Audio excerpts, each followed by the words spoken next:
چلا گیا تو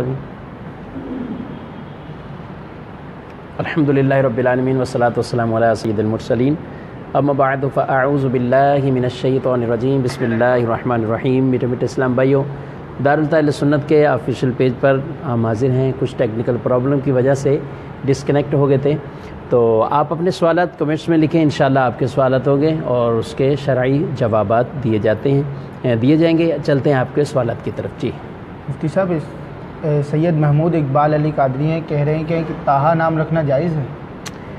طٰہٰ یہ مقطعات میں سے ہے، حروف مقطعات میں سے ہے۔ جیسے نبی کریم صلی اللہ علیہ وسلم کا نام مبارک تو ہے، آپ کو طٰہٰ بھی ہے، یاسین بھی ہے، اور جب ہم کسی اور کا نام رکھیں گے تو ہمیں تعلیم یہ ارشاد فرمائی گی باقاعدہ کہ جن کے معنی بھی ہوں وہ نام رکھا جائے۔ تو طٰہٰ یا یاسین یہ نام نہیں رکھنے چاہیے، بلکہ اس کی جگہ غلام یاسین، غلام طٰہٰ یہ رکھنے چاہیے۔ تو جب اس طرح کے نام رکھنے ہوں تو اس نسبت سے رکھیں کہ ہم یعنی یاسین کے غلام ہیں، طٰہٰ کے غلام ہیں، اور ڈائریکٹ پورا یعنی یاسین یا طٰہٰ یہ نام نہ رکھے جائیں۔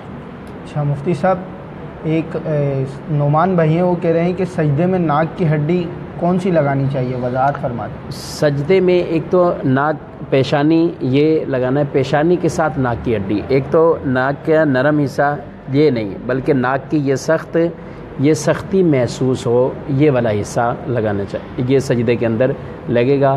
تو سجدے کے اندر پیشانی پلس یہ ناک کی سخت جہاں پہ، تو یہ سخت والی ہڈی یہ سختی محسوس ہونی چاہیے۔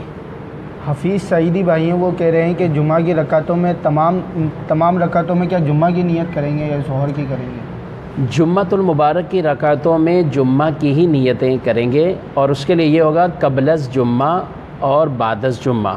یہ بہت اہم مسئلہ ہے۔ بہت سے لوگ، بہت سے اسلامی بھائی اس چیز کو شاید یہ سمجھتے ہیں کہ جمعہ والے دن صرف نماز جمعہ کے اندر ہی جمعہ کی نیت ہوتی ہے، اس سے پہلے یا اس سے بعد وہ ظہر کی نیت کرتے ہیں۔ ایسا نہیں ہے، بلکہ نماز جمعہ سے پہلے جو رکعتیں 4 سنتیں مؤکدہ پڑھی جا رہی ہیں اس میں بھی جمعۃ المبارک کے اعتبار سے نیت کریں گے کہ قبل از جمعہ، اور بعد میں جو پڑھی جا رہی ہیں وہ بھی بعد از جمعہ کے طور پر ان کے اندر یہ نیت شامل کریں گے۔ جب اس دن ظہر کی نماز ہی نہیں، اس دن جمعہ ہی پڑھ رہے ہیں اور جمعہ ہی فرض ہے جن پر شرائط پائی جا رہی ہیں، تو وہ جمعہ ہی ادا کریں گے۔ تو جمعہ خود باقاعدہ فرض عین ہے، نماز ہے، تو اس طور پر اس کے اندر جمعہ کی ہی نیتیں شامل رکھی جائیں۔ اچھا ساتھ یہ بھی یاد رکھیے کہ جمعہ کے دن بہت سے لوگ ایسے ہوتے ہیں کہ جو صرف 2 رکعتیں فرض نماز ادا کرتے ہیں، اس کے بعد نکل جاتے ہیں بہت جلدی کے اندر۔ حالانکہ جمعۃ المبارک کو جو رکعتیں ہیں، 4 رکعت قبل یہ بھی سنت موقدہ ہیں، 2 رکعت جمعۃ المبارک کی، اور اس کے بعد والی بھی 4 سنت موقدہ، پھر 2 سنت غیر موقدہ اور 2 نوافل ہیں۔ تو آپ کم از کم اپنی نماز جمعہ کے لیے سنت موقدہ کو ضرور پڑھا کریں، اس کو ترک نہیں کرنا چاہیے، کیونکہ سنت موقدہ کی ترک پر عادت بنانے والے وہ گناہ گار ہوتے ہیں۔ مفتی صاحب، ربیع الاول کی آمد ہے، اس حوالے سے میسیجز بھی چلتے ہیں، سوشل میڈیا پر، فیس بک پر بھی لگاتے ہیں کہ ربیع الاول کی مبارکباد دینے والے کو جنت کی خوشخبریاں ملتی ہیں سب سے پہلے، تو اس کے بارے میں کیا حکم؟ ربیع النور شریف کی مبارکباد دینا اور اس پر یہ بشارت سنانا حدیث کے طور پر کہ جس نے ربیع الاول کی سب سے پہلے مبارک دی اس پر جنت واجب ہو جاتی ہے۔ بہت سے لوگ یہ میسیجز چلاتے ہیں، اس طرح کے واٹس ایپ چلا دیتے ہیں، لکھے لکھائے کہیں سے پہلے سے آتے ہیں اور وہ آگے ان کو روانہ کر دیتے ہیں، تو یہ بالکل غلط طریقہ ہے، صحیح نہیں ہے۔ آپ جب بھی کوئی حدیث رسول صلی اللہ علیہ وسلم بیان کر رہے ہیں، اس کو لکھ رہے ہیں، آگے سینڈ کر رہے ہیں، تو کم از کم اس کو کنفرم کرنا، کسی عالم سے چیک کروانا، تصدیق کروانا یہ ضروری ہے، ورنہ کہیں ایسا نہ ہو کہ ہم وہ چیز آگے بیان کر رہے ہوں جو حدیث ہے ہی نہیں، تو یہ بہت بڑی اس کے اندر غلط معاملہ ہے۔ نبی کریم صلی اللہ علیہ وسلم نے خود فرمایا ہے کہ جس نے مجھ پر جھوٹ باندھا اس نے اپنا ٹھکانہ جہنم میں بنا لیا۔ تو نبی کریم صلی اللہ تعالیٰ علیہ وسلم کی طرف جب کوئی نسبت کر رہے ہیں تو اس کا بالکل 100% صحیح اور درست اس نسبت کا ہونا یہ ضروری ہے۔ ایسی کوئی حدیث مبارک نہیں ہے کہ جس میں یہ بشارت دی گئی ہو کہ ربیع الاول میں اگر کوئی اس کی خوشخبری سب سے پہلے دے تو وہ جنتی ہو جاتا ہے، ایسا کچھ نہیں ہے۔ تو لہذا ان تمام چیزوں سے ہمیں خود بھی بچنا ہے، دوسروں کو بھی بچائیں۔ اگر آپ کے پاس بھی کوئی میسیج آتا ہے تو آپ اس میسیج کو ڈیلیٹ کر دیں، ہو سکے تو اس کو سمجھا بھی دیجئے جس نے آپ کو یہ میسیج بھیجا ہے کہ یہ غلط چیز ہے، اس کو آپ یوں شیئر نہ کریں، نہ فارورڈ آگے کریں۔ ہاں، مبارکباد دینا بالکل وہ جائز ہے، یعنی حدیث کا کہہ کر نہیں، ویسے ہی مبارکباد دیتے ہیں، خوشیاں مناتے ہیں، بالکل جائز ہے۔ نبی کریم صلی اللہ علیہ وآلہ وسلم کے جشن ولادت کی خوشیاں یہ صدیوں سے علماء کرام، اولیاء صالحین اور مسلمانوں میں یہ طریقہ کار رہا ہے کہ آقا صلی اللہ تعالیٰ علیہ وسلم کے جشن ولادت کو وہ اپنے اپنے انداز طور طریقوں سے وہ مناتے ہوئے آ رہے ہیں۔ تو خوشی ضرور منائی جائے گی، جشن بھی ضرور کیجئے شریعت مطہرہ کے دائرہ کار کے مطابق، لیکن اس طرح کے غلط میسیجز ہرگز کسی کو سینڈ نہ کیجئے۔ قیصر حنیف ہے، وہ کہہ رہے ہیں کہ کیا عورت ختم پڑھ سکتی ہے؟ عورت کے لیے بھی ختم پاک پڑھنا بالکل جائز ہے، عورت ختم پڑھ سکتی ہے۔ جن لوگوں میں یہ مشہور ہے کہ فاتحہ ختم عورت نہیں پڑھ سکتی، ایسا بالکل قطعاً نہیں ہے، یہ غلط بات ہے۔ عورت فاتحہ پڑھ سکتی ہے، ختم شریف بھی عورت خود پڑھ سکتی ہے، جبکہ صحیح اور درست طریقے سے وہ قرآن مجید فرقان حمید پڑھنا جانتی ہو۔ اچھا، عورت کے دودھ پلانے سے وضو ٹوٹ جاتا ہے؟ عورت کے دودھ پلانے سے ہرگز جو ہے وہ وضو نہیں ٹوٹتا۔ عورت اگر اپنے بچے کو دودھ پلا رہی ہے، اس سے وضو نہیں ٹوٹتا۔ انسان کے بدن میں سے دو طرح کی چیزیں نکلتی ہیں، پاک بھی خارج ہوتی ہیں اور ناپاک بھی۔ تو وضو جو ہے نجس اور ناپاک والی چیزوں سے ٹوٹتا ہے۔ ویسے آدمی تھوک بھی تو پھینک رہا ہے تو اس سے کوئی وضو تو نہیں ٹوٹتا۔ اسی طرح اگر کسی نے دودھ اپنے بچے کو عورت نے پلا لیا تو اس سے بھی وضو نہیں ٹوٹتا، وضو پہ کوئی اثر نہیں پڑتا۔ اچھا، محراب حسین بھائی ہیں، وہ کہہ رہے ہیں کہ کیا فجر کی سنت اس وقت پڑھ سکتے ہیں جب امام قرات کر رہا ہو؟ دیکھیں، جب فجر کی نماز قائم ہو چکی ہو، جماعت کھڑی ہو، تو اس وقت آپ اس صف کے اندر، جس صف کے اندر جماعت سے باقاعدہ نمازی شامل ہیں، اس میں آپ نہ پڑھیں، بلکہ آپ پیچھے صحن موجود ہے، صحن میں یا پیچھے کہیں صفوں میں چلے جائیں، وہاں جا کر آپ فجر کی سنتیں بالکل پڑھ سکتے ہیں۔ البتہ اس چیز کا خیال رکھنا ہوگا کہ اگر آپ کو یہ غالب گمان ہے کہ آپ یہ سنتیں پڑھنے کے بعد جماعت آپ کو مل جائے گی، اگرچہ پہلی رکعت آپ کی چلی جائے، آپ کو یہ گمان ہے کہ میں دوسری رکعت میں شامل ہو جاؤں گا یا تحیات میں مل جاؤں گا، لیکن جماعت میری فوت نہیں ہوگی، تو پھر آپ پہلے ہی ان سنتوں کو پڑھیں۔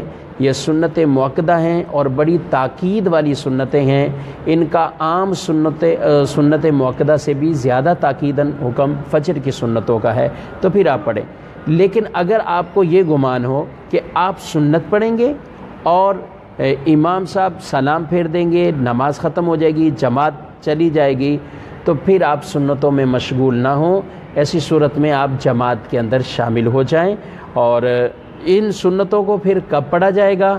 تو اگر یہ سنتیں آپ پڑھنا چاہیں تو پھر انتظار کریں، جماعت کے فوراً بعد ان سنتوں کو نہیں پڑھ سکتے، بلکہ اس کے بعد جب سورج نکل آتا ہے، سورج طلوع ہو جاتا ہے، اس سورج طلوع ہونے کے پھر 20 یا 25 منٹ بعد آپ ان سنتوں کو پڑھ سکتے ہیں، اس سے پہلے پڑھنے کی اجازت نہیں ہے۔ اور کوشش کریں کہ جب بھی فجر کے لیے آئیں تو اہتمام کے ساتھ اتنی دیر پہلے آ جائیں کہ آپ جماعت قائم ہونے سے پہلے، نماز جماعت کھڑی ہونے سے پہلے آپ اپنی سنتوں کو پڑھ لیں۔ جی مفتی صاحب، حسن علی بھائی ہیں، وہ پوچھ رہے ہیں کہ میں عمرے کی سعادت حاصل کرنے جا رہا ہوں اور قانون کے مطابق 40 سال سے کم عمر کے افراد کو اکیلے سفر کرنے کی اجازت نہیں ہوتی۔ اکیلے ہونے کی وجہ سے مجھ کو کسی نامحرم عورت کا محرم بنایا جا رہا ہے، مگر اس عورت کے ساتھ حقیقی محرم بھی شامل ہے۔ اکیلے ہونے کی وجہ سے صرف کاغذات میں مجھے اس کا محرم بنایا جا رہا ہے، تو میں کیا اس طرح سفر کر سکتا ہوں؟ مرد کے لیے کوئی ایسی پابندی نہیں ہے کہ مرد 40 سال سے کم عمر کا ہو تو وہ سفر نہیں کر سکتا۔ البتہ چونکہ عمرہ پہ جانے کے لیے یہ شرط وہاں کی حکومت کی طرف سے لازمی ہے اور اس کے بغیر اس کو ویزا نہیں ملتا، تو اس کے لیے کسی کو جھوٹا اپنا عورت کو اپنا محرم اپنے آپ کو محرم شو کرنا تو یہ قطعاً غلط بات ہے، یہ جھوٹ ہے، گناہ کا کام ہے۔ آپ خود سوچئے کہ جب ایک نیک کام کے لیے جا رہے ہیں، عمرہ کی سعادت پانے کے لیے جا رہے ہیں، روزہ رسول صلی اللہ علیہ وآلہ وسلم پر حاضری کی سعادت حاصل کرنے جا رہے ہیں، تو اس کی ابتدا وہ جھوٹ سے مت شروع کیجئے۔ تو آپ اس طرح نہ جائیں۔ اگر آپ کے ساتھ کسی خاتون کا انتظام ہوتا ہے، آپ کی بہن، آپ کی وائف یا آپ کی والدہ، کوئی بھی آپ کی محارم میں سے آپ کے ساتھ ہیں، فبیہا، نہیں ہے تو اپنی 40 سال عمر کا آپ انتظار کیجئے۔ عمرہ یہ آدمی پر کوئی فرض نہیں ہے کہ جس کی وجہ سے یہ گناہ کا معاذ اللہ ارتکاب کیا جائے، تو آپ انتظار کریں، اس کے بعد جب آپ کی عمر ہو جائے تو اس وقت آپ چلے جائیں، ورنہ جب آپ کسی محارم میں سے کسی کا انتظام ہو تو آپ اس وقت چلیں۔ جی مفتی صاحب، حسنین بھائی ہیں، وہ پوچھ رہے ہیں کہ نماز کے دوران اگر موبائل بجے تو کیا کریں؟ نماز کے دوران اگر موبائل بچے تو اس کے لیے یہ ہے کہ نماز کو فوراً توڑیں گے تو نہیں۔ اگر ایسا ہے کہ اس دوران ہی آپ کو پتہ ہے کہ ایک بٹن آپ کو یاد ہے کہ یہاں آپ بٹن دبائیں گے آپ کا موبائل بند ہو جائے گا، تو آپ ایسا ہی کریں کہ وہ انداز اپناتے ہوئے عمل کثیر کیے بغیر اپنے اس موبائل کو آپ بند کر سکتے ہیں۔ جیسے بہت سے لوگ موبائل ہیں، اب اوپر والی جیب میں ہے، پتہ ہے کہ میں یہاں پہ بٹن دباؤں گا موبائل بند ہو جائے گا، پھر اپنی نماز کو جاری رکھیں گے، تو پھر آپ اسی عمل کو اختیار کیجئے۔ لیکن اگر آپ کو اس کے لیے باقاعدہ عمل کثیر کرنا پڑے گا، یعنی عموماً پینٹ ہے، پینٹ کے بھی اوپر سے بٹن بند ہے اور اس سے موبائل نکالنا، موبائل کا لاک کھولنا، پھر یہ سب چیزیں کرنی، تو اس کے بعد آپ اس موبائل کو جو ہے وہ آپ آف کر سکتے ہیں، ورنہ نہیں ہو سکتا۔ تو پھر دیکھا جائے گا کہ آپ کے موبائل کی جو بیل بج رہی ہے، جو ٹون چل رہی ہے، وہ کیسی ہے۔ اگر تو وہ کوئی عام نارمل سی ہے، نہ اس میں کوئی میوزک چل رہا ہے، نارمل سی چل رہی ہے جس سے نمازیوں کو کوئی تشویش بھی ایسی نہیں ہے، تو پھر آپ اپنی نماز کو جاری رکھیں۔ لیکن اگر ایسا ہے معاذ اللہ میوزک چل رہے ہیں یا گانے چل رہے ہیں اور ایسی آواز کہ نمازی بھی اس سے ڈسٹرب، ظاہر ہے جب موبائل بجتا ہے تو پورے نمازی ہی ڈسٹرب ہو جاتے ہیں، تو اس صورت میں حکم یہی ہے کہ آپ اپنی نماز کو توڑ دیجئے اور اپنا موبائل آپ بند کریں اور پھر اپنی نماز میں آپ جماعت میں شامل ہو جائیں۔ اب بالفرض 1 رکعت 2 رکعتیں ہو چکی ہیں تو وہ نماز آپ نے چونکہ توڑ دی، اب آپ کی ختم، اب آپ اگلی نماز یعنی یہاں سے آپ شروع ہو جائیں۔ یعنی یہ طریقہ بھی غلط ہے لوگوں کا کہ موبائل چل رہا ہے، بیل بج رہی ہے، پوری مسجد ڈسٹرب ہے، سب کو تکلیف ہو رہی ہے اور وہ بھی نماز پڑھتے جا رہے ہیں، پھر نماز بھی ہو رہی ہے، میوزک بھی چل رہا ہے، اس کے اوپر معاذ اللہ گانے بھی بعض اوقات چل جاتے ہیں۔ تو ان چیزوں کا خیال رکھنا چاہیے، اور ویسے بھی جب مسجد میں آئیں تو ابتدا ہی اس چیز سے کریں کہ فوراً اپنے موبائل کو سائلنٹ کر لیں یا موبائل کو آپ آف کر لیں۔ مفتی صاحب، بہت سارے لوگ ہیں جو آپ کو سلام عرض کر رہے ہیں، دعاؤں کے لیے کہہ رہے ہیں۔ علیکم السلام، وعلیکم السلام ورحمۃ اللہ وبرکاتہ۔ اللہ تعالیٰ ان کو ڈھیر و ڈھیر برکتیں عطا فرمائے، اور اس علم دین کی اس نشست میں، دارالتعلیم سنت کے اس سلسلے میں آپ خود بھی شریک ہوں۔ آپ اس پیج کو آگے بھی شیئر کیجئے، ہمارا یہ سلسلہ جتنے لوگوں تک پہنچے گا تو انشاءاللہ آپ کو بھی اس نیکی کے اندر حصہ ضرور ملے گا۔ اور ہفتے میں 2 دن جمعۃ المبارک کو اور اتوار کو رات 9 بجے دارالتعلیم سنت کے اس آفیشیل پیج پر انشاءاللہ براہ راست یہ سلسلہ ہوتا ہے، خود بھی دیکھیں، دوسروں کو بھی اس کی ترغیب دیں۔ نعمان بھٹی بھائی ہیں، وہ پوچھ رہے ہیں کہ تمباکو والا پان کھانا جائز ہے یا ناجائز؟ کھا سکتے ہیں، البتہ اس صورت میں کہ جس کے اندر نشہ وغیرہ نہ ہو، یعنی کوئی ایسا تمباکو یا ایسی چیز، یعنی سگریٹ ہو یا یہ پان کے، جس کے اندر نشے والی کوئی معاملہ نہ ہو تو اس کو بہرحال کھایا جا سکتا ہے۔ اسی طرح سگریٹ بھی وہ پی جا سکتی ہے، لیکن اس کو کھانے یا سگریٹ پینے کی وجہ سے عموماً منہ میں تمباکو کی یہ بدبو پیدا ہو جاتی ہے۔ تو اب اگر آپ نے نماز پڑھنی ہے تو اس نماز سے پہلے اچھی طرح کلیاں کر لیں، مسواک کر لیں یا پیسٹ کر لیں تاکہ منہ کی اس بدبو کو زائل کیا جا سکے۔ اچھا، احسن اقبال بھائی ہیں، وہ پوچھ رہے ہیں کہ 4 نمازیں ایک ساتھ پڑھ سکتے ہیں؟ 4 نمازیں ایک ساتھ کیسے؟ یعنی سوال میں تفصیل تو نہیں انہوں نے بیان کی ہوگی۔ ہر نماز کا اپنا وقت ہے۔ ان الصلاۃ کانت علی المؤمنین کتابا موقوتا، نماز ایک وقت باندھا فرض ہے، اور اس کو اس مقررہ وقت کے اوپر ہی پڑھنا یہ فرض اور ضروری لازمی ہے۔ نماز کو اپنے وقت سے جان بوجھ کر اس کو نکال دینا، قضا کر دینا، تو اس سے آپ جو ہے وہ گناہ گار ہوں گے۔ یعنی اس طرح نماز کا وقت ہی چلا جائے تو یہ آدمی کو گناہ گار کر دیتا ہے اور نماز بھی قضا ہو جاتی ہے۔ شاید ان کے سوال کا مطلب یہ ہو کہ دن بھر کی اگر 4 نمازیں رہ چکی ہوں تو ان کو ایک ساتھ قضا کر سکتے ہیں، تو یوں آپ ایک ساتھ نماز کو قضا کر سکتے ہیں۔ یعنی آپ کی 4 رہتی ہیں تو چاروں آپ نے ایک ساتھ آج کی پڑھ لیں تو وہ قضا آپ کی ہو جائے گی، کیونکہ قضا آپ کسی ٹائم بھی مکروہ اوقات کے علاوہ جو وقت ہیں ان میں آپ نماز قضا پڑھ سکتے ہیں۔ تو یوں آپ نے رات کو بالفرض دن بھر کی 4 نمازیں قضا جو آپ کی ہو چکی تھیں ان کو آپ نے ایک ساتھ پڑھ لیا، وہ قضا ہو جائے گی، ان کی ادائیگی ہو جائے گی۔ لیکن اس طرح جمع کرنا نمازوں کو جان بوجھ کر قضا کرتے رہنا، اس کی شرعاً اجازت نہیں ہے، اس سے آدمی جو ہے وہ گناہ گار ہوتا ہے۔ مفتی صاحب، فارمی مرغی کا حکم کیا ہے؟ فارمی مرغی وہ مرغی ہے، اور مرغی جیسے عام مرغی کا حکم ہے وہی فارمی مرغی کا حکم ہے۔ نبی کریم صلی اللہ علیہ وآلہ وسلم نے آپ سے، بخاری شریف کی حدیث ہے کہ آپ خود جو ہے وہ مرغی کھاتے تھے، تو مرغی کھانا تو جائز ہے۔ بعض کو اشکالات اس پر یہ ہوتے ہیں کہ جو فارمی مرغی ہمارے یہاں ہوتی ہے اس کی عموماً جو فیڈ دی جاتی ہے، بعض اوقات ان کو موٹا کرنے کے لیے پالنے والے شراب بھی دیتے ہیں، بعض اوقات کچھ اور ایسی جو ہے وہ حرام اشیاء ان کو کھانے کے لیے دیتے ہیں، ان کی فیڈ کا انتظام اس سے کرتے ہیں۔ تو یہ ان کا کام غلط ہے، ان کا کرنا ناجائز ہے ایسا۔ لیکن وہ جو مرغی ہے اگر اس کی زکوٰۃ شرعی یعنی ذبح شرعی اس کا ہو گیا تو وہ مرغی کھانا بہرحال جائز ہے۔ ہاں البتہ مرغی ہو یا کوئی بھی ایسا جانور جیسے بکرا، بکری وغیرہ، بعض اوقات یہ گندگی کھاتے ہیں اور نجاست کھانے کی وجہ سے ان کے گوشت کے اندر بھی بدبو پیدا ہو جاتی ہے۔ اسی طرح مرغیاں بھی بعض اوقات جو ہے وہ گندگی وغیرہ، تو عام طور پر یہ باہر چھٹی ہوتی ہیں، کھلی ہوتی ہیں، تو یہ بھی کھا لیتی ہیں۔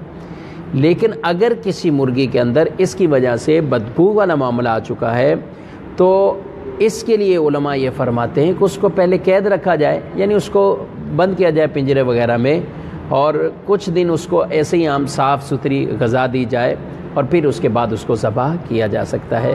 یعنی اس وجہ سے اس کو حرام نہیں کہیں گے کہ اس نے حرام چیز کھائی ہے تو وہ خود بھی حرام ہوگی، ایسا نہیں ہے۔ جی اچھا مفتی صاحب، وسیم بھائی ہیں، وہ پوچھ رہے ہیں کہ قضا نماز میں وطر پڑھنا، عشاء کی قضا نماز میں وطر پڑھنا لازم ہے؟ قضا نماز میں سنت یہ قضا نہیں ہوتی، اور وطر ان کی قضا پڑھنی ہوتی ہے۔ دن بھر میں 5 نمازیں، چھٹے وطر۔ اگر کسی کی ایک دن کی نمازیں رہتی ہوں تو 5 نمازوں کے جو فرائض ہیں، فجر کی 2 رکعتیں، ظہر کی 4 رکعتیں، عصر کی 4 رکعتیں، مغرب کے 3 فرض، عشاء کے 4 فرض، اور پلس اس کے 3 وطر۔ تو وطر جو ہیں یہ عشاء کے ساتھ ان کی قضا کرنی ہوگی۔ اگر عشاء کی نماز معاذ اللہ کسی کی قضا ہو جاتی ہے، چھوٹ جاتی ہے، یا پیچھے جو رہتی ہیں نمازیں، تو فرض کے ساتھ ساتھ آپ وطر بھی جو ہے وہ قضا کریں گے۔ مفتی صاحب، اگر آپ کے پاس بھی کوئی سوالات موجود ہوں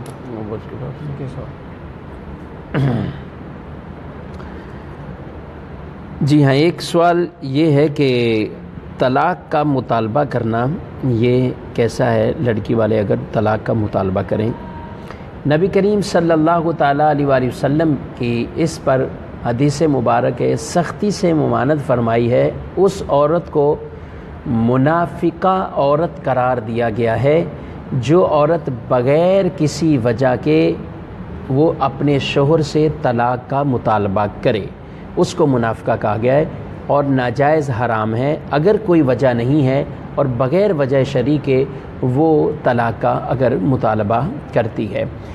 اسی طرح اگر مرد بغیر کسی وجہ کے طلاق دے دیتا ہے تو یہ بھی گناہ گار ہوتا ہے۔ اللہ کو سخت ناپسند جو عمل ہے وہ یہ طلاق والا معاملہ ہے، تو اس لیے نہ مرد اس کے قریب جائے، نہ عورتوں کو ایسے مطالبے کرنے چاہیے۔ ہاں، جہاں کوئی شرعی تقاضا آ جاتا ہے، شرعی وجہ ہے، عورتوں کے بارے میں یہاں تک فرمایا کہ وہ جنت کی خوشبو بھی نہیں پائیں گی جو بغیر کسی وجہ کے طلاق اپنے شوہروں سے لیتی ہیں، مطالبہ کرتی ہیں۔ اور جو لوگ مل ملا کے کسی کی طلاق کروا دیں ان کو شیطان کا بھائی کہا گیا ہے کہ بغیر کسی وجہ کے ایک دوسرے کو چڑھا کر ان میں طلاق کروا دیتے ہیں۔ تو اس لیے نہ میاں بیوی نہ آپس میں ارد گرد کے لوگ اس چیز کا بطور خاص خیال رکھیں کہ وہ کسی کی یوں ناحق طریقے سے طلاقیں نہ کروائیں۔ جب بھی کوئی معاملہ ہو دارالہدایٰ اہل سنت سے آپ یا کوئی بھی سنی مفتی صاحب سے آپ رہنمائی لیں اور اس کے مطابق آپ ان کا جو ہے وہ فیصلہ کیا جائے۔ شریعت میں بالکل ان کی گنجائشیں موجود ہیں کہ ان صورت میں طلاق مانگی جا سکتی ہے، کس صورت میں شوہر بھی طلاق دے سکتا ہے، لیکن جب بھی ایسی حالت آئے تو صرف ایک ہی طلاق دی جائے، ایک سے زائد طلاق نہ دی جائے۔ اسلامی بھائی پوچھ رہے ہیں کہ جادو کرنا کیسا ہے؟ جادو کرنا بالکل ناجائز ہے، حرام ہے جادو کرنا، جادو کروانا بھی ناجائز اور حرام ہے، اور اس کی کئی صورتیں جادو کرنے کی وہ کفر والی بھی ہیں جبکہ اس کے معاملات کفریات پر مشتمل ہوں گے، تو لہذا جادو کے بالکل بھی قریب نہیں جانا چاہیے، نہ کروانا چاہیے اور نہ جادو کوئی خود کرے۔ ان میں بہت سخت اس کی جو ہے وہ وعیدیں موجود ہیں۔ ملک احسن بھائیوں پوچھ رہے ہیں کہ کیا نماز میں کوٹ کے بٹن بند کرنا ضروری ہے؟ نماز میں کوٹ کے بٹن، اگر نیچے آپ نے قمیض وغیرہ پہنا ہوا ہے، اوپر آپ کوئی کوٹ یا واسکٹ پہنتے ہیں تو اس کے بٹن بند کرنا یہ ضروری نہیں ہے۔ اسی طرح زپ وغیرہ آپ اس کی جیکٹ کی اس کو چڑھانا تو یہ بھی بند کرنا ضروری عمل نہیں ہے، البتہ اگر آپ کر لیتے ہیں تو اچھی بات ہے۔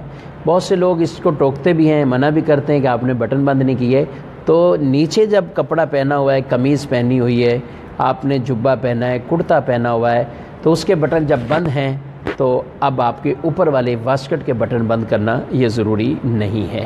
اچھا، کاشف رضا بھائی وہ پوچھ رہے ہیں کہ ناخن کاٹنے سے وضو ٹوٹ جاتا ہے؟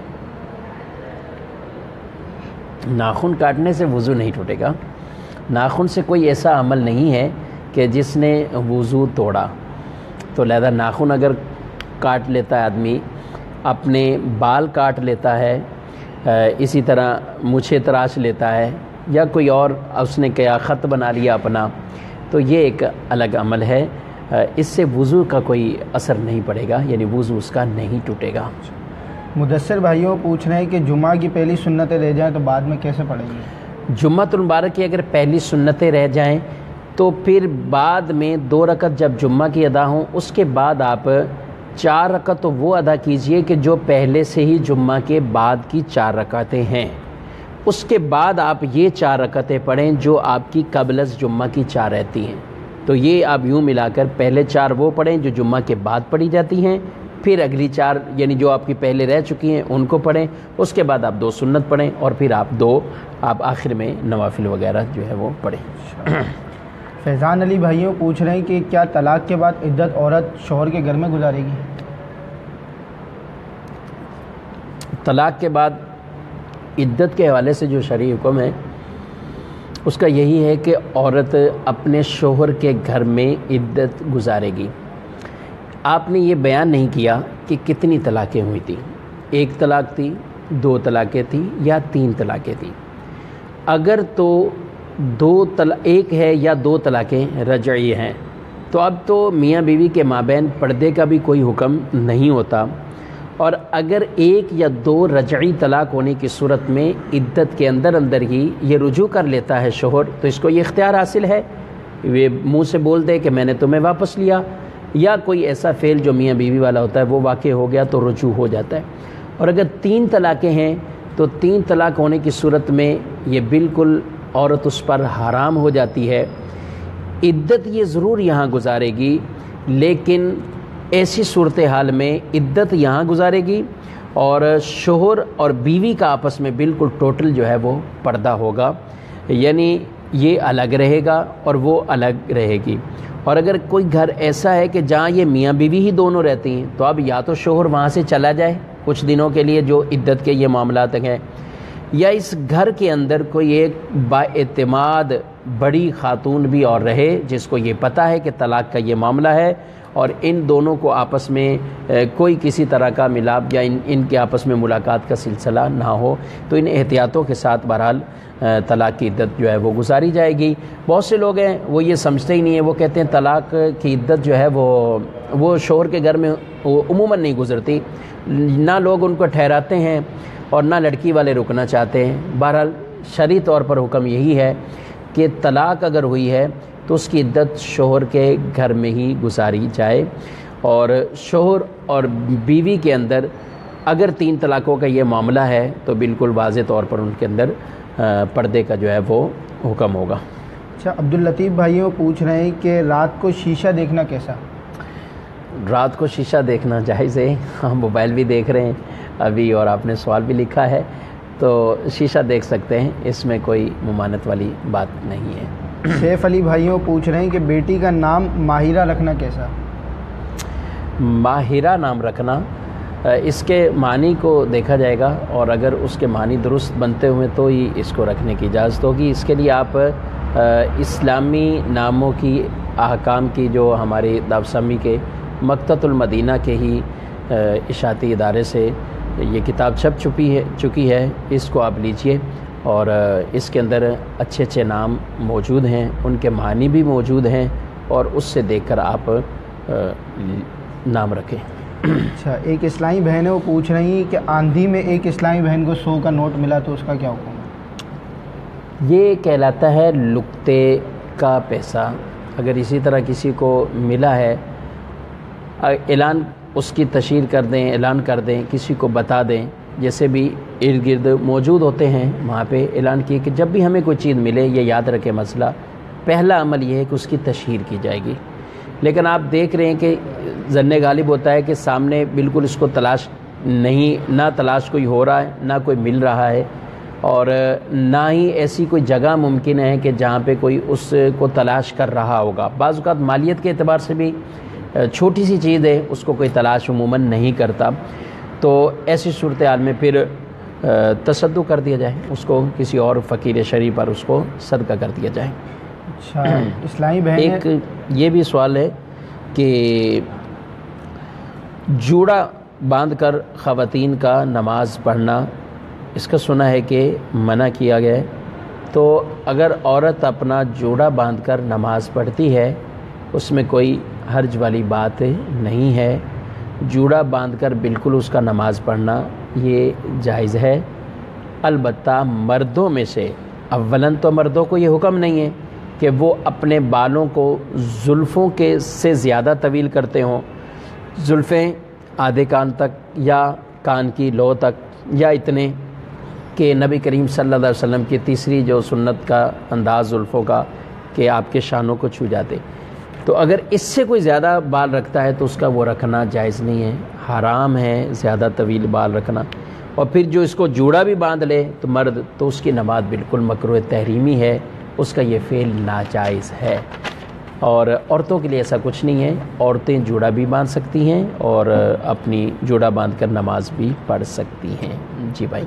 شاہد بھائی ہیں، وہ پوچھ رہے ہیں کہ اقامت میں کس وقت کھڑا ہونا چاہیے؟ اقامت کے اندر کوشش یہی رکھنی چاہیے کہ جب امام اور مقتدی دونوں مسجد میں موجود ہیں تو اب آپ حی علی الصلاۃ پر کھڑے ہوں، حی علی الفلاح تک آپ مکمل کھڑے ہو جائیں، یعنی حی علی الصلاۃ پہ کھڑے ہوں یا حی علی الفلاح پہ، سنت پہ عمل ہو جائے گا۔ لیکن اگر امام مسجد میں موجود نہیں ہے اور اقامت ہو چکی ہے تو اب جیسے ہی امام داخل ہوں تو امام کو دیکھتے ہی کھڑے ہو جائیں، وہ امام حی علی الصلاۃ پہ آئیں یا حی علی الفلاح پہ آئیں، آپ ان کو دیکھ کر کھڑے ہو جائیں۔ بہرحال حی علی الفلاح پہ کھڑا ہونا یہ سنت مستحبہ ہے، کوشش کریں اسی پر عمل کیا جائے۔ اور اگر امام کہیں پچھلی صفوں سے آ رہے ہوں تو پھر جس صف کے قریب سے وہ گزر رہے ہیں تو اس صف والے لوگ جیسے امام کو دیکھتے ہیں تو وہ کھڑے ہو جائیں۔ یہی طریقہ اقامت میں کھڑے ہونے کا بیان کیا گیا ہے۔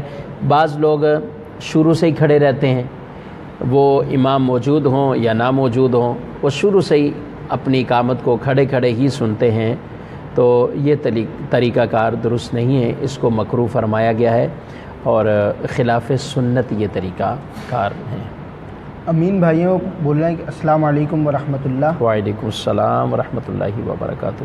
سفید داڑھی کے بالوں کو رنگ لگا کر کالا کرنا کیسا، اور اس میں نماز کا کیا حکم ہے؟ کالا کرنا، اگر بالوں کو کالا کیا جائے گا تو اس کی سخت ممانعت ہے، اور اس کی باقاعدہ طور پر جو ہے وہ وعیدیں بیان کی گئی ہیں کہ بالوں کو کالا نہیں کر سکتے، کالا کرنا جائز نہیں ہے۔ نبی کریم صلی اللہ تعالیٰ علیہ وآلہ وسلم نے بال کالے کرنے سے سختی سے آپ نے منع فرمایا ہے، تو بالوں کو کالا کرنا یہ جائز نہیں ہے۔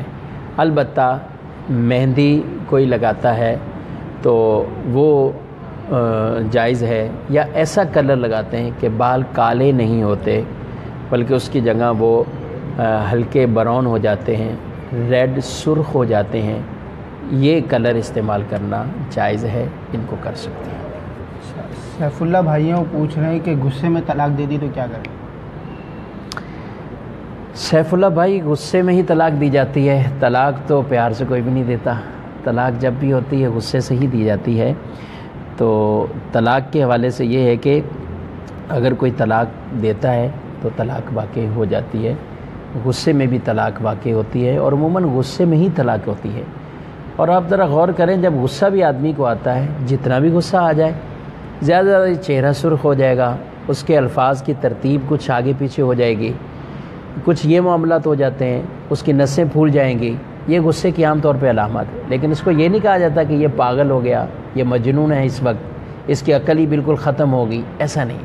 وہ سمجھ رہا ہے میں کس سے لڑ رہا ہوں، میری بیوی کہاں ہے، میں نے کس کو طلاق دی۔ تو غصے میں دی جانے والی طلاق بھی طلاق ہوتی ہے، اور اس سے طلاق واقع ہو جاتی ہے۔ آپ کے پاس میرے پاس تو سوال ایک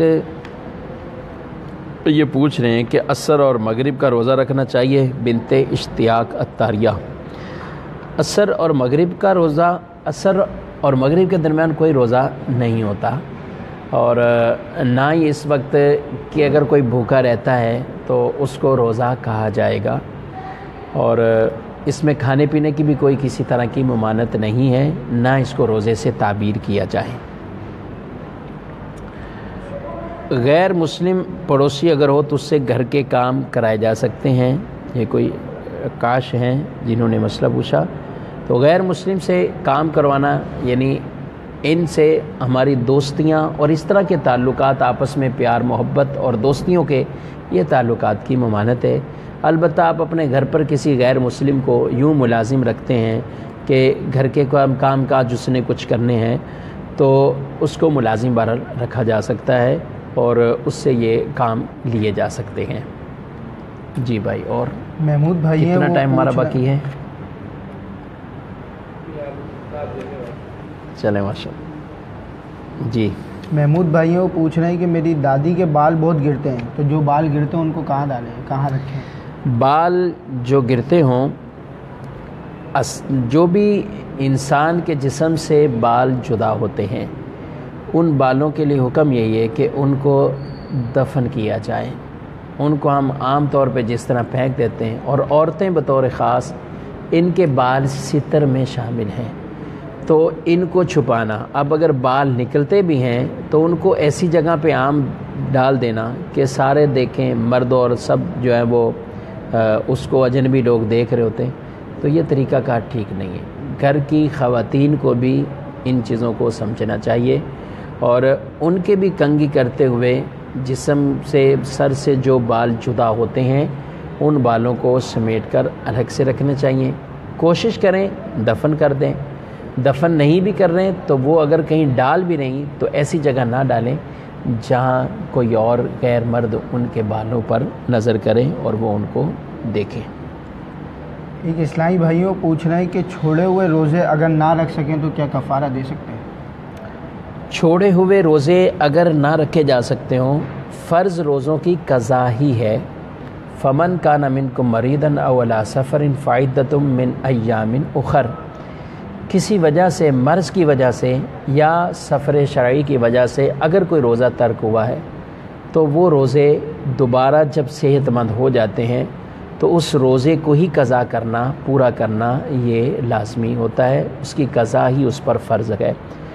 بغیر کسی عذر کے بھی رمضان کے روزے چھوڑے ہوں، گناہ گار ہوگا، ضرور گناہ گار ہوگا۔ اگر کوئی عذر نہیں تھا اور اس نے رمضان کا فرض روزہ چھوڑ دیا، لیکن حکم شریعت کا یہی ہے کہ ایسی صورتحال میں وہ ان روزوں کی قضا کریں گے، اس کی جگہ کسی فقیر کو کھانا کھلا دینا یا اس کا فدیہ دے دینا، اس سے معاملہ حل نہیں ہوگا۔ البتہ شیخ فانی ایسا جو اپنی عمر میں بھی اس حد تک پہنچ چکا اور ایسے مرض کے اندر بھی کوئی وہ مرض میں مبتلا ہے یا اپنی عمر کے ہی اسی ذوف کی وجہ سے روزہ طاقت میں ہی نہیں کسی طرح اس کے، تو پھر ایک جدا بات ہے، اس کی طرف سے روزے کا فدیہ دیا جا سکتا ہے۔ لیکن عام کسی کا اچھے خاصے ہوتے ہیں اور وہ کہتے ہیں نہیں بھئی ہم تو بیمار ہی چل رہے ہیں، کوئی نہ کوئی چھوٹا موٹا سب کو لگا ہوا مرض، تو وہ روزہ نہیں رکھتے اور بعد میں اس کی قضا بھی نہیں کرتے، تو یہ طریقہ کار ٹھیک نہیں ہے۔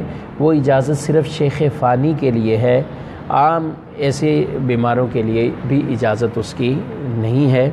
اللہ تبارک و تعالیٰ کی بارگاہ میں دعا ہے کہ آج کے ہمارے سلسلے کو اپنی بارگاہ میں قبول و منظور فرمائے۔ کچھ ٹیکنیکل پرابلم کی وجہ سے بیچ میں ہم ڈسکنیکٹ ہوئے، معذرت چاہتے ہیں آپ سے۔ تو انشاءاللہ ہفتے میں 2 دن جمعۃ المبارک اور اتوار کو رات 9 بجے آپ براہ راست دارالتعلیم سنت کے آفیشیل پیج پر یہ سلسلہ انشاءاللہ آپ ملاحظہ کرتے رہیں گے۔ جی دعا کریں۔ بسم اللہ الرحمن الرحیم، الحمدللہ رب العالمین والصلاة والسلام علی سید المرسلین، یا رب العالمین یا الہ العالمین یا رحم الراحمین۔ آج کے ہمارے اس سلسلے کو اپنی بارگاہ میں قبول و منظور فرما۔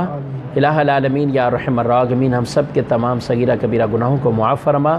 یا اللہ ہم سب کی پریشانیاں، مصیبتیں، بیماریاں دور فرما۔ الہ العالمین یا رحم الراحمین، ہم سب کے جائز نیک ہماری حاجتیں، جائز تمنائیں ہماری پوری فرما دے۔ یا رب العالمین یا الہ العالمین، جن ہمارے ناظرین نے بطور خاص دعاؤں کے لیے کہا، کئیوں کے رشتوں میں رکاوٹیں ہیں، کئیوں کے کاروبار میں مسائل میں کاروبار میں پریشانیاں ہیں، الہ العالمین کاروباری پریشانیاں دور فرما۔ یا رحم الراحمین، جن کے رشتوں میں رکاوٹیں ہیں باری تعالیٰ ان رکاوٹوں کو دور فرما دے، سب کو نیک اچھے رشتے عطا فرما دے۔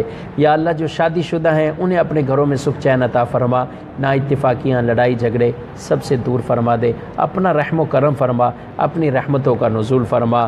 یا اللہ ہم سب کو دین متین کے احکامات کو سیکھ کر اس پر عمل کرنے کی توفیق عطا فرما، ہم سب کو، ہماری اولادوں کو بھی نیک بنا، دین متین کے احکامات پر عمل کرنے، دین متین پر چلنے کی ہم سب کو توفیق عطا فرما، پکا سچا عشق رسول عطا فرما، جائز طریقے کے مطابق ربیع النور شریف کے آمد جشن سب کو خوشیاں یہ نصیب فرمانا، خوشیاں کرنے کی توفیق عطا فرمانا، دعوت اسلامی کو مزید ترقیاں عطا فرما، دعوت اسلامی کے پیارے ماحول میں، مدنی ماحول میں ہم سب کو استقامت عطا فرما۔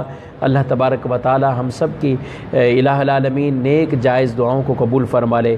جتنوں نے بھی کمنٹس کے اندر دعاؤں کے لیے لکھا اور دعاؤں کے لیے کہا، یا اللہ تو سب کے دلی حالات بھی بہتر جانتا ہے، باری تعالیٰ سب کی دلی نیک مرادیں پوری فرما دے اور جائز دعاؤں کو قبول و منظور فرما۔